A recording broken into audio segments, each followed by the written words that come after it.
Okay, so my name is Fiza Khan and I'm here on the behalf of Open Line Educational Organization. So आज का जो topic है that is rheumatoid arthritis or it is an inflammatory disease in which our immune system attacks our healthy cells obviously और ये mainly हमारे joints में होती है और वर्ल्ड वाइड रोमाटोइड अर्थराइटिस का जो डे है वो 2 फरवरी को जो है वो सेलिब्रेट किया जाता है with those people who are suffering from those people rheumatoid arthritis के पेशेंट्स को ठीक करें या उनको क्योर करें। तो इस टॉपिक को ज़्यादा एक्सप्लेनेशन के साथ देने के लिए we have doctor Alveena Riaz who is obviously a physical therapist. I warmly welcome her. अस्सलाम वालेकुम अलवीना। वालेकुम अस्सलाम, कैसी हैं आप? मैं बिल्कुल ठीक हूँ, आप कैसे हैं? मैं भी बिल्कुल ठीक हूँ। Good evening everybody.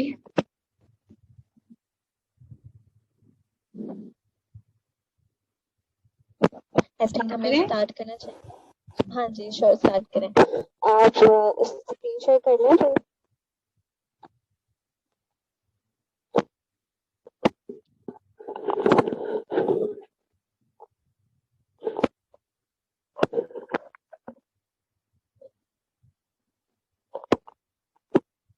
Okay, screen visible है।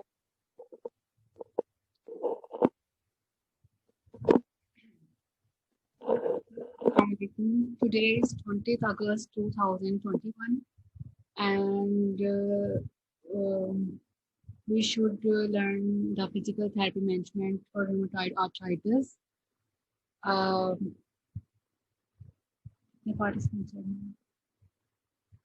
ये है हमारा टेबल ऑफ कंटेंट। सबसे पहले हम इंट्रोडक्शन इसका देखेंगे जिसमें इम्प्रूवमेंट और मैनेजमेंट और मेंटेनेंस आ रही है और रिहेबिलिटेशन मैनेजमेंट आ रही है। उसके बाद हम गोल्स की तरफ आएंगे। इसके अंदर फिक्स क्वालिटी मूवमेंट पैटर्न्स आ जाएंगे, prevent buildup of scar tissues और stretch tight muscles and joints आ जाएंगे, स्ट्रेंथनिंग एक्सरसाइजेज आ जाएंगी और इम्प्रूव आउटकम्स आ जाएंगे। फिर हम आएंगे अपने मेन टॉपिक की तरफ, रूमेटॉइड आर्थराइटिस, उसके करैक्टरिस्टिक्स देखेंगे, इटियोलॉजी देखेंगे और फिर उसका फिजिकल थेरेपी मैनेजमेंट कि मतलब जो फिजिकल थेरेपी इंटरवेंशन है वो कितनी बेनिफिट हैं, उसके components, treatment techniques, therapeutic exercises और programs for physical therapy, programs for patient with rheumatoid arthritis. Start करें हम ये इंट्रोडक्शन है। तो ये है कि फिजिकल थेरेपी का एक वाइटल रोल है रूमेटॉइड आर्थराइटिस में कि ये पेशेंट की बॉडी को बैक ऑन ट्रैक पे लेके जाता है, ठीक है, and keep the patient moving well. और रूमेटॉइड आर्थराइटिस अगर किसी पेशेंट को है तो फिजिकल थेरेपिस्ट का रोल है कि वो मतलब कि उसके जो एक्टिविटी लिमिटेशंस हुई हैं उनको इम्प्रूव करता है और मेंटेन उसका फंक्शन मेंटेन करता है। और इसके अलावा वो एक पूरा ट्रीटमेंट प्लान बनाता है ताकि वो पेशेंट के बेसिक नीड्स और स्पेसिफिक गोल्स को पूरा कर सके, ठीक है। Physical therapist understand how bones, joints and muscles work together. एक फिजिकल थेरेपिस्ट को पूरा एनाटमी, नॉलेज ऑफ एनाटमी का पता होता है, मतलब उसके बोन्स का, उसके जॉइंट्स का, उसके मसल्स का, वेस्कुलर टिश्यूज का, कि मतलब क्या ओरिजिन है, क्या इंसर्शन है, इसको कौन सी नर्व सप्लाई कर रही है, फिर उसको डिजीज का पता चलेगा ना। they can help you help the patient to get your body back on the track, ठीक है। और रूमेटॉइड आर्थराइटिस की मैनेजमेंट में हम ये देखेंगे कि इसमें जो पेशेंट है वो वैसे तो बेसिकली वो जाते हैं डॉक्टर्स के पास, जाते हैं मेडिसिन लेते हैं, उससे उनका ये हो जाता है कि स्टमक पे असर हो जाता है, पूरे डाइजेस्टिव सिस्टम पे असर हो जाता है, लिवर पे असर हो जाता है, ये सब मतलब कि इफेक्ट हो जाते हैं पूरा डाइजेस्टिव सिस्टम में। तो इसके लिए rehabilitation management of individual with rheumatoid arthritis is imperative. Imperative means मतलब कि लाजमी to decrease the potential long term disabilities. जब रिहेबिलिटेशन मैनेजमेंट मिलेगी पेशेंट को तो यहाँ पे अश्योरिटी है कि जो लॉन्ग टर्म डिजीज हैं पेशेंट की वो फिजिकल थेरेपी रिहेबिलिटेशन से इम्पेरेटिव भी ठीक हो जाएंगे, ठीक है। मतलब कि जो इंडिविजुअल्स हैं जिनकी फ्लेक्सिबिलिटी जो है वो कम हुई हुई है, मसल एट्रोफी रिड्यूस हुई हुई है, और उसकी muscle strength, muscle bone integrity कम हुई हुई है, और and reduce the cardiovascular endurance, और जो कार्डियोवैस्कुलर एंड्योरेंस है वो भी रिड्यूस है। मतलब कार्डियोवैस्कुलर एंड्योरेंस को हम कहेंगे कि how well the heart and lung muscles perform, मतलब हार्ट और लंग मसल्स कितने अच्छे तरीके से वर्क कर रहे हैं, मतलब वो भी रिड्यूस हो जाएंगे। Deficit in such areas will lead to function compromise and increase the healthcare expenditures। मतलब ये भी है कि कुछ जो पेशेंट्स होते हैं वो ये समझते हैं कि इसके बहुत ज्यादा एक्सपेंडिचर्स हैं, बहुत ज्यादा अखराजात हैं, तो वो अपनी मतलब के अपनी नीड्स और अपने गोल्स को एक साइड पर रखकर इन सब से कंप्रोमाइज स्टार्ट कर देते हैं। मतलब वो थेरेपी की तरफ आते ही नहीं है, वो डेली डोज लेना स्टार्ट कर देते हैं, जिससे उनका डाइजेस्टिव सिस्टम अफेक्ट करता है। मतलब नॉन फार्माकोलॉजिकल ट्रीटमेंट लें वो। मतलब हमारा 2 पॉइंट ये है कि गोल्स ऑफ फिजिकल थेरेपी, इसके क्या गोल्स हैं, क्या इसका क्राइटेरिया है। Physical therapy provide a variety of benefits. कौन कौन से बेनिफिट्स ये देता है? Reduce pain, improve function, increase range of motion. Range of motion increase करने चेक करने के लिए ना एक फिजिकल थेरेपी टूल होता है, उसको हम गोनियोमीटर बोलते हैं, मैं आपको दिखाती हूँ। इसकी प्रॉपर पेशेंट की अलाइनमेंट, उसका करेक्ट पोस्चर एंड मोड। और जो इसके प्राइमरी गोल्स हैं वो तो हम लोगों को पता है कि फिजिकल थेरेपिस्ट के प्राइमरी गोल्स ये होते हैं कि वो restore function and return to the daily activities. But these things are often a by product of the larger rehabilitation process. लेकिन अक्सर ये होता है, एक जो पेशेंट है उसको जो कोई भी डिसेबिलिटी है ना, तो उसमें या तो एक्यूट फेज होगा या क्रोनिक फेज होगा। जो एक्यूट फेज है इसका मतलब है कि बिलो द 6 मंथ्स, 6 मंथ से कम टाइम के लिए जो डिसेबिलिटी है उसको हम एक्यूट फेज में कह देंगे, और जो क्रोनिक है उसको हम कहते हैं अबव 6 मंथ्स। ठीक है। अब अगर अबव 6 मंथ्स डिसेबिलिटी हुई है तो उसके लिए भी लार्जर रिहेबिलिटेशन प्रोसेस होगा। उसके लिए क्या होगा? लार्जर रिहेबिलिटेशन प्रोसेस, जिसमें पेशेंट क्या करेगा? Learn a whole new way of moving.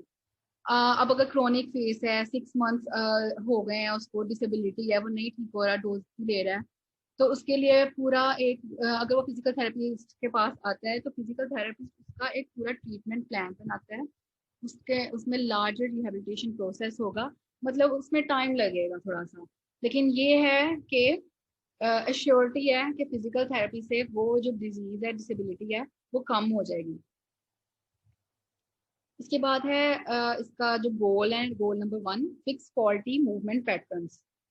Faulty movement patterns मतलब कि जो खराब पैटर्न है, ठीक है ना। If you have an injury और क्रोनिक पेन, अब ये देखिए ना, क्रोनिक पेन का बताया हुआ है इन्होंने, कोई भी इंजरी हो जाती है या क्रोनिक पेन हो जाती है, जो फिजिकल थेरेपिस्ट है वो पेशेंट का कंसेंट लेगा सबसे पहले, कि उसको पता चल जाए कि वो जो डिजीज है, ये डिसेबिलिटी है, उसके अंडरलाइंग इश्यूज क्या हैं। ठीक है। रिलेटेड टू द पेन, के वो जो पेन है, इन्फ्लेमेशन है, उसका बेसिक नॉलेज उस कॉन्सेंट से पता चलेगा। Not only it it provide pain relief. Physical therapy से क्या होगा? सिर्फ पेन ही रिलीफ नहीं होगी, ये क्या होगा, जो आगे मजीद कोई इन्फ्लेमेशन या कोई और ऑनगोइंग प्रॉब्लम्स होंगे उनसे भी प्रिवेंशन होगी फिजिकल थेरेपी से। ठीक है। Often physical therapy is enough to address an injury and get you back in the game। बजाय ऐसे कि आप लोग ज्यादा से मेडिसिन लें, उससे स्किन प्रॉब्लम्स हो जाते हैं, डाइजेस्टिव प्रॉब्लम्स हो जाते हैं। तो उससे अच्छा है कि फिजिकल थेरेपी जो है वो एनफ है कि उस इंजरी से लड़ा जा सके, या फिजिकल थेरेपिस्ट पेशेंट की get your back in the game, get the patient body back in the game. ठीक है। नंबर 2 पे है prevent the buildup of scar tissues. Scar tissues का कुछ कुछ आइडिया होगा कि जब कोई अल्लाह रहम करे, अल्लाह माफ करे, किसी पेशेंट को सर्जरी हो जाती है, या किसी की सर्जरी होती है, या किसी को इंजरी हो जाती है। ज़्यादातर फिजिकल थेरेपी वार्ड में वो पेशेंट्स होते हैं जिनकी सर्जरी हो गई होती है, तो उनमें जो स्कार टिश्यूज होते हैं उससे भी फिजिकल थेरेपी जो है उसको उससे भी प्रिवेंशन मिलती है। ठीक है, फिजिकल थेरेपी से। It is natural for scar tissue to form. It is important to prevent the buildup of scar tissues because this tissue can cause pain and tightness. Scar tissue से pen भी होती है और tightness भी हो जाती है. तो फिजिकल थेरेपिस्ट इसके लिए क्या अप्लाई करते हैं? एक तो मैनुअल टेक्निक्स अप्लाई करते हैं, मसल मैनुअल टेक्निक्स जिसमें ग्रेडिंग्स होती है, 0 to 5 ग्रेड्स आ जाती हैं. और उसके अलावा स्ट्रेचिंग एक्सरसाइज, ताकि क्या हो, ये स्कार्स टिश्यूज ना बने, अगर बने हैं तो वो खत्म हो जाएं इन स्ट्रेचिंग एक्सरसाइज से. और मतलब कि ये जो to prevent this build up of scar tissues and ensure the formation of scar tissue does not impede the rehabilitation. ठीक है. इम्पेड का मतलब है जो रुकावट आ रही हो, रिहेबिलिटेशन प्रोसेस में जो रुकावट आ रही हो वो फिजिकल थेरेपी खत्म कर देती है. Stretch tight muscles and joints. जो मसल्स टाइट हो जाते हैं, ज़्यादातर टाइट मसल्स होते हैं हैमस्ट्रिंग के टाइट मसल्स, इसमें आ जाते हैं साइनोटेंडिनाइटिस, सेमीमेम्ब्रेनस. इसके लिए भी फिजिकल थेरेपी जो है, थेरेपिस्ट जो है वो स्ट्रेचिंग एक्सरसाइजेज अप्लाई करते हैं पेशेंट पे, और उनके जो फ्लेक्सिबिलिटी मेंटेन करती है, उनकी फ्लेक्सिबिलिटी को और रेंज ऑफ मोशन को. ठीक है. और जो फिजिकल थेरेपिस्ट है वो एक अप्रोप्रिएट स्ट्रेचिंग रेजिमेंट डिजाइन करते हैं, मतलब एक पूरा ट्रीटमेंट प्लान डिजाइन करते हैं. ये स्ट्रेचिंग रेजिमेंट से मतलब है कि जो रेगुलर स्ट्रेचिंग एक्सरसाइज बताते हैं. ठीक है, डेली बेसिस पे. फिर आ रहा है strengthen exercises help strengthen surrounding the musculature. चले हम अपनी एग्जांपल ले लेते हैं रोमाटॉइड आर्थराइटिस की, जो हमारा टॉपिक है. ठीक है. उसमें जो रोमाटॉइड आर्थराइटिस में हो जाते हैं ना, जॉइंट की इन्फ्लेमेशन हो जाती है, वो अभी हम देखेंगे आगे. ठीक है, सारा डिटेल में पढ़ेंगे. तो ये है कि जब उसमें इन्फ्लेमेशन हो जाएगी तो उसके जो सराउंडिंग टिश्यूज हैं और आर्टिकुलेट्स जो सराउंडिंग मस्कुलर टिश्यूज हैं, ठीक है, उनमें भी इन्फ्लेमेशन हो जाएगी. ठीक है. उनको ये फिजिकल थेरेपी स्ट्रेंथन करेगी. ठीक है. उसके अंदर जो जॉइंट में स्ट्रेन एंड स्ट्रेस आ रहा है उसको कम करेगा फिजिकल थेरेपिस्ट जो है ना, बाय हिज और हर टेक्निक्स. और क्या करेगा, मसल्स को स्ट्रेंथन करेगा associate with your injury as well as surrounding muscles. ठीक है. Improve the outcomes. सर्जरी हो गई है पेशेंट की, अब वो चाहता है कि उसके जो वो अपने बेसिक गोल्स नीड्स की तरफ आए, डेली फिजिकल एक्टिविटीज की तरफ आए. फिजिकल एक्टिविटीज का मतलब है कि डेली लिविंग एक्टिविटीज. ठीक है. Physical therapy helps improve post surgical outcomes. Surgery के बाद जो है पेशेंट जो चाहता है कि उसकी पेन कम हो जाए, उसके स्कार टिश्यू खत्म हो जाए, उसके लिए स्ट्रेंथन मेंटेन हो जाए उसकी range of motion and more. तो इसमें जो फिजिकल थेरेपिस्ट हैं उनका ये कहना है कि don't slack on your physical therapy. अगर कोई पेशेंट है, उसने अपना फिजिकल थेरेपी ट्रीटमेंट शुरू कर लिया है और उसको लग रहा है कि वो उसको रिलीफ मिलना शुरू हो गया है, एक फिजिकल थेरेपिस्ट है, उसने तो अपना पूरा ट्रीटमेंट प्लान बनाया हुआ है ना कि ये पूरा ट्रीटमेंट प्लान है, इसके अकॉर्डिंग चलना है, इतने दिन का सेशन होगा, इतना ड्यूरेशन होगा, इतनी इंटेंसिटी, इतनी फ्रिक्वेंसी, इतना टाइम. तो पेशेंट को भी चाहिए वो थोड़ा कोऑपरेट करे, इसीलिए पेशेंट के साथ कम्युनिकेशन भी बहुत ज़रूरी है. ठीक है. जब पेशेंट आता है वो अपना हाफ सेशन लेके चला जाता है, तो वो पूरा नहीं सेशन करता. फिजिकल थेरेपिस्ट इसीलिए ट्रीटमेंट प्लान बनाते हैं ताकि वो पूरा सेशन ले और वो बिल्कुल डेली एक्टिविटीज की तरफ आ जाए, बिल्कुल ठीक हो जाए. और पेशेंट का के भी यही गोल्स हैं. तो अक्सर पेशेंट होते हैं बीच में हाफ सेशन छोड़ के चले जाते हैं.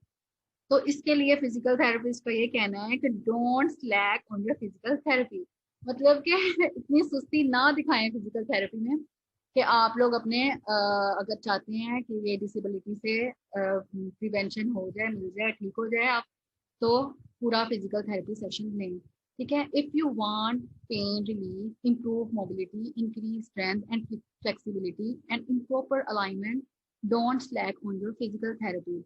It is the important component of recovery from an injury. Injury के बाद किसी भी रिकवरी के लिए एक इम्पोर्टेंट क्या है, कंपोनेंट. ठीक है. इसमें ये है कि कोई इंजरी है ना, उसमें पेशेंट की बॉडी में इन्फ्लेमेशन हो गई है, अब वो इंजरी जो है खत्म कर रहा है या उसको कोई भी थेरेपी मिल रही है, वो अभी हाफ हुई खत्म हुई होगी और हाफ में वो छोड़ के चला जाएगा, तो उसको वो दोबारा से इन्फ्लेमेशन स्टार्ट होनी शुरू हो जाएगी दोबारा से। वो जब तक वो पूरा प्रॉपर ट्रीटमेंट नहीं ले लेगा, उसको चाहिए कि वो मत जाए। ठीक है। अच्छा जी, ये है हमारा रूमेटॉइड आर्थराइटिस। कंटेंट नंबर 3 था ये। रूमेटॉइड आर्थराइटिस क्या है? जैसे मैंने आपको बताया, क्रोनिक, इसका ज्यादातर ना पता चल जाता है जब ये क्रोनिक फेज में चला जाता है, अबाउट 6 मंथ्स। सिमेट्रिकल मतलब के बैलेंस है, बैलेंस पॉलीआर्थराइटिस, पॉली का मतलब है मैनी, पॉलीआर्थराइटिस मैनी जॉइंट्स में आर्थराइटिस है ऑफ अननोन कॉज। इसके कॉजेज का इतना पता नहीं चलता जब तक कि ये क्रोनिक फेज में ना चला जाए, 6 मंथ्स ना हो जाए, इसको 6 मंथ से अबव ना हो जाए। तो इसमें क्या हो जाता है, इन्फ्लेमेटरी साइनोवाइटिस। जहाँ पे ये साइनोवाइटिस वर्ड है ना, TIS लग जाए, इसका मतलब है इन्फ्लेमेशन। साइनोवाइटिस, TIS है ना आगे, इसका मतलब है inflammation. Synovitis mean synovial joint में इन्फ्लेमेशन है, साइनोवियल फ्लूइड में है। ठीक है। इन्फ्लेमेटरी साइनोवाइटिस और many peripheral joints along with systematic disturbance and extra articular features. और इसके साथ साथ मैं आपको दिखाती हूँ डायग्राम, एक सेकेंड। ये देखें, इसमें ये आ रहा है एक नॉर्मल जॉइंट ऊपर वाला दिखाया हुआ है, और नीचे वाला इन्होंने दिखाया हुआ है इन्फ्लेम जॉइंट। और इसमें दिखाया है ये कार्टिलेज है, मसल है, टेंडन है। ये है जो नॉर्मल जॉइंट है, इसमें साइनोवियम है और ये साइनोवियल फ्लूइड है। ठीक है, ये बिल्कुल नॉर्मल है और इसमें कोई इन्फ्लेमेशन नहीं है। और ये जॉइंट कैप्सूल है और ये बोन्स। ठीक है। नीचे जो है, नीचे आ जाए, ये स्वोलन जॉइंट कैप्सूल है और ये रूमेटॉइड आर्थराइटिस फेज है। इसमें ये लेट फेज नहीं है, मैं आपको लेट फेज भी इसकी दिखाऊंगी। इसमें ये है कि जो ये साइनोवाइटिस हुआ है, इन्फ्लेम साइनोवियम है, और इसके साथ साथ कि ये जो बोन की इंटेग्रिटी है वो भी लॉस हुई है। ठीक है।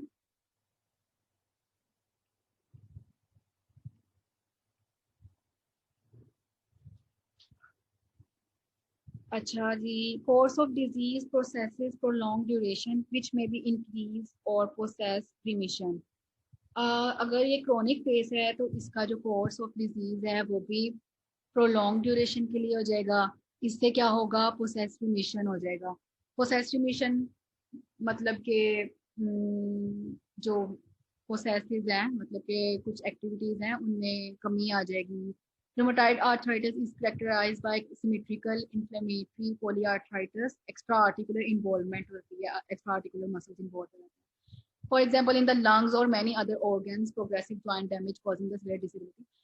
मतलब जो आपके कार्डियोवैस्कुलर एंड्योरेंस का भी हम लोगों ने पढ़ा है ना, कार्डियोवैस्कुलर एंड्योरेंस मतलब कि how well the heart and lung muscles perform well. और तो उसमें लंग्स और हार्ट के मसल्स भी इन्वॉल्व हो जाते हैं। जैसे जैसे प्रोग्रेसिव जॉइंट्स इन्वॉल्व हो जाएंगे, अदर ऑर्गन्स भी इन्वॉल्व हो जाएंगे, उनके मसल्स टिश्यूज भी इन्वॉल्व हो जाएंगे।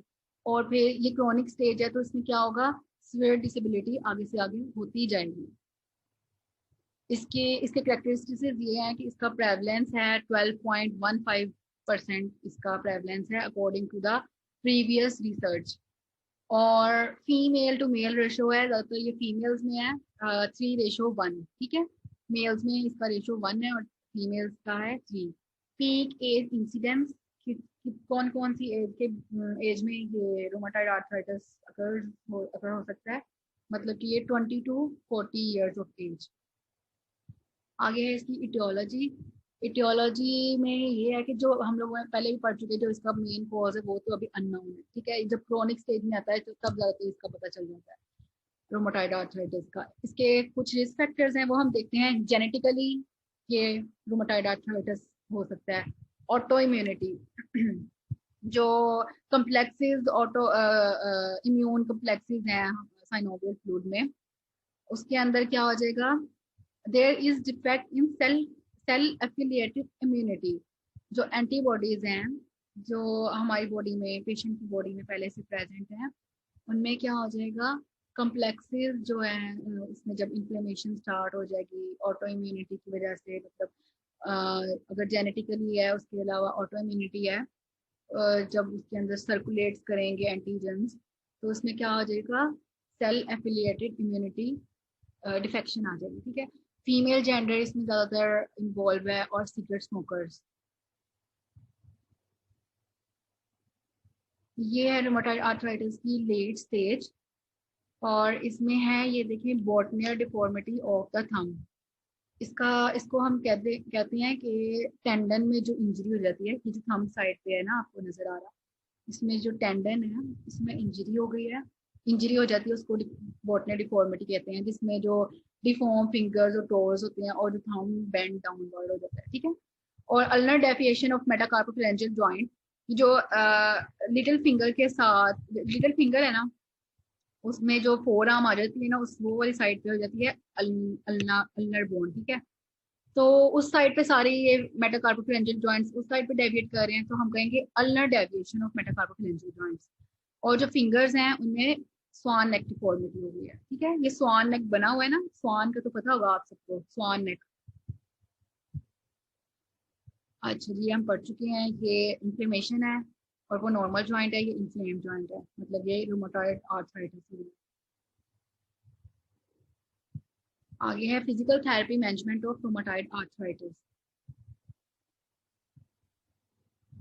इसमें आ जाते हैं, पहले तो सबसे पहले आएगा benefits of physical therapy interventions. Interventions हम बोलते हैं फिजिकल थेरेपी के ट्रीटमेंट को बोलते हैं, या ट्रीटमेंट टूल्स को। ठीक है, the benefit of physical therapy intervention have been well documented. Physical therapist play an integral role in the non pharmacological management of rheumatoid arthritis, जैसे कि मैं आपको पहले बता चुकी हूँ।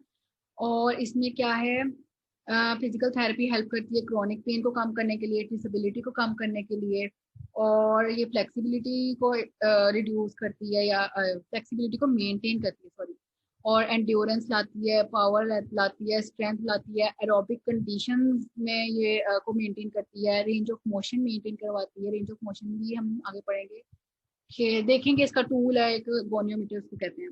और इसमें स्ट्रेंथनिंग एक्सरसाइजेज आती हैं, बोन की इंटेग्रिटी को करेक्ट करती है, और कोऑर्डिनेशन एक्सरसाइज करवा के मतलब के ठीक हो जाते हैं, और बैलेंस एक्सरसाइजेज रहती हैं।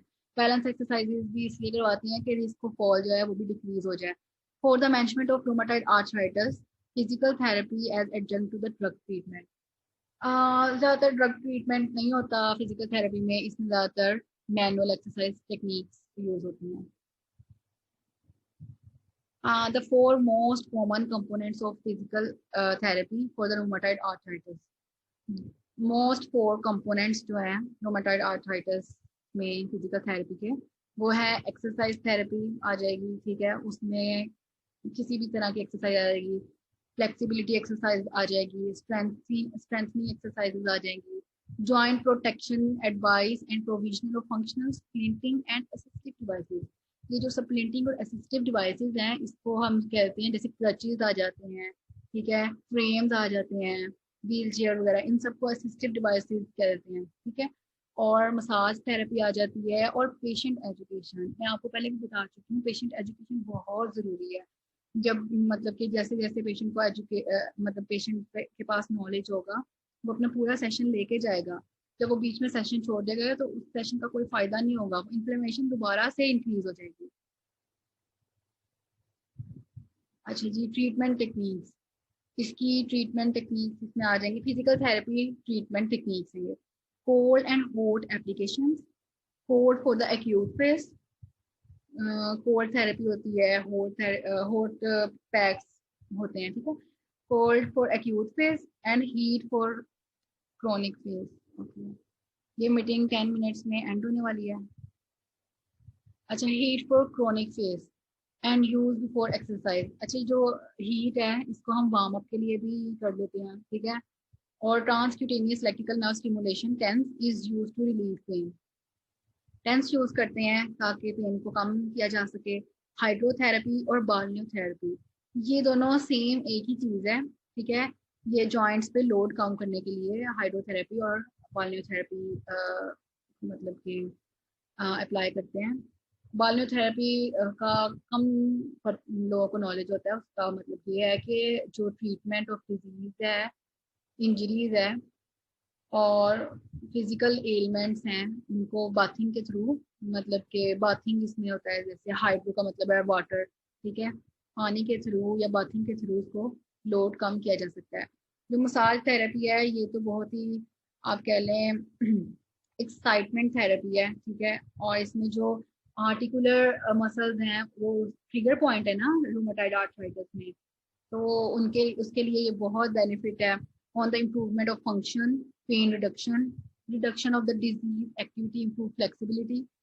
और सबसे ज्यादा क्या आता है मसाज थेरेपी से, डिप्रेशन, एंजाइटी, मूड और पेन, ये सब डायमेंशन, मतलब ये बहुत इफेक्ट करते हैं इससे, और ये दूर भाग जाता है, ठीक है। डिप्रेशन, एंजाइटी, पेन, ये सब कम हो जाते हैं। ये हमारे पास है ट्रांसक्यूटेनियस इलेक्ट्रिकल नर्व स्टिमुलेशन, ठीक है, इसको हम टेंस कहते हैं, और ये इस तरह अप्लाई होता है जॉइंट्स पे, ठीक है। ये नी जॉइंट पे अप्लाई हुआ हुआ है।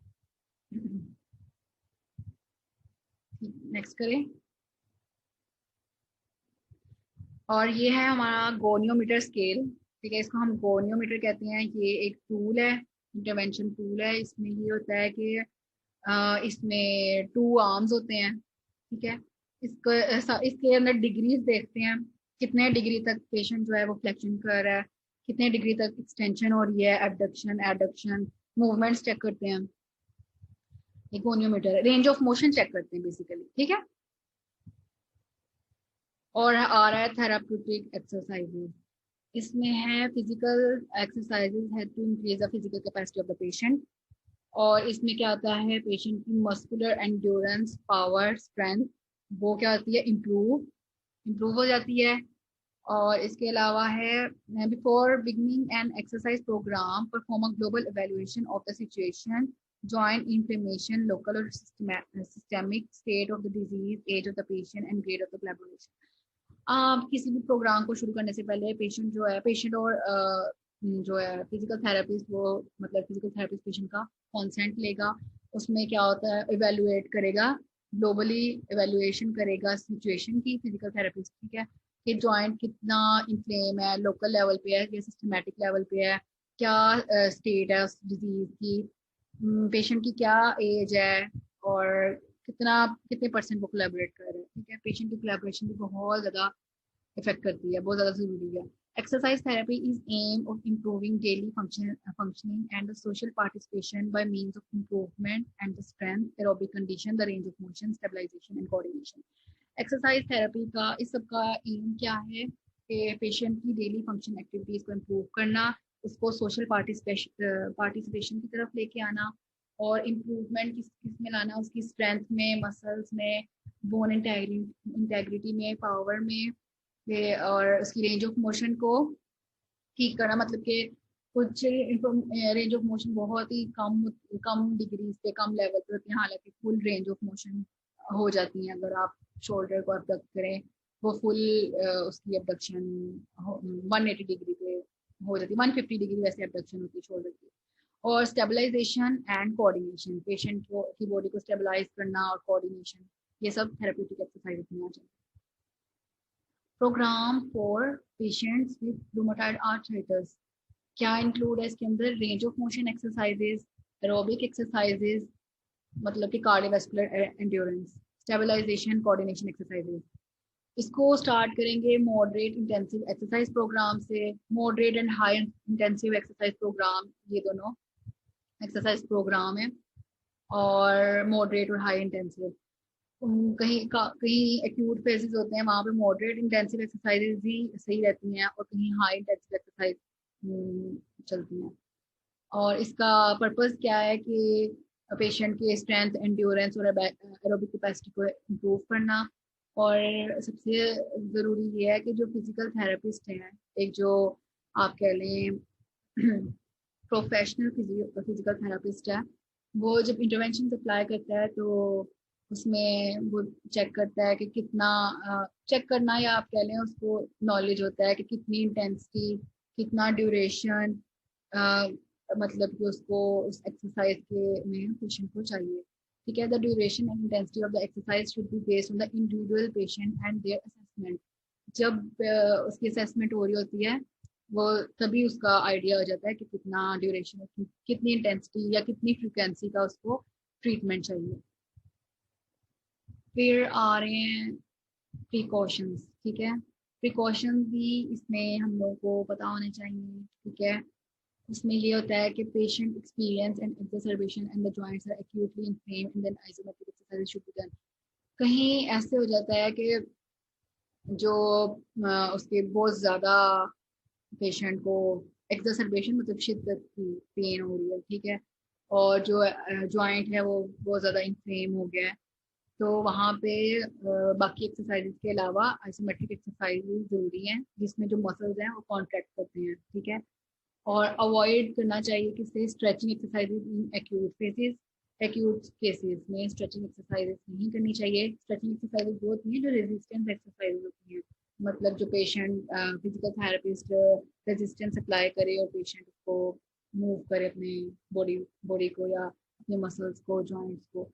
Revise the exercise program if pain persists 2 hours after the activity or there is an increase in joint swelling.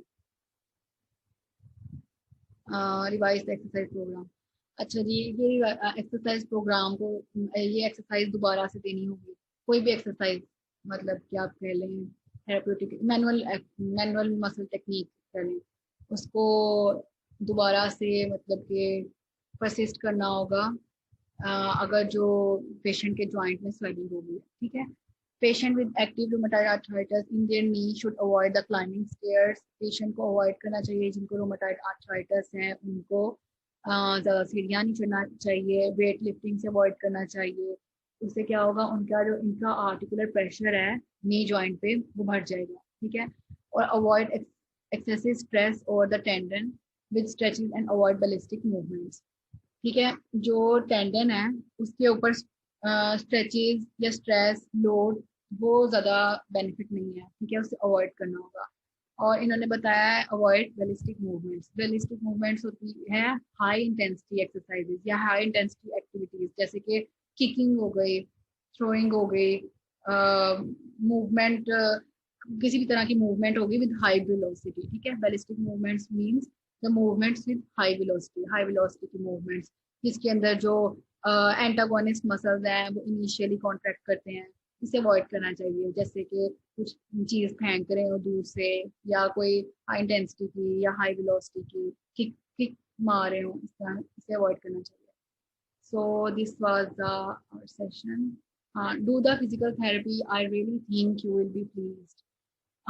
Physical अगर कोई पेशेंट है और उसको फिजिकल थेरेपी की ज़रूरत है तो उसको चाहिए कि वो फिजिकल थेरेपी ले. उससे वो खुश हो जाएंगे क्योंकि वो ठीक हो जाएंगे. तो I think you will be please. I think patient will be please. Thank you so much.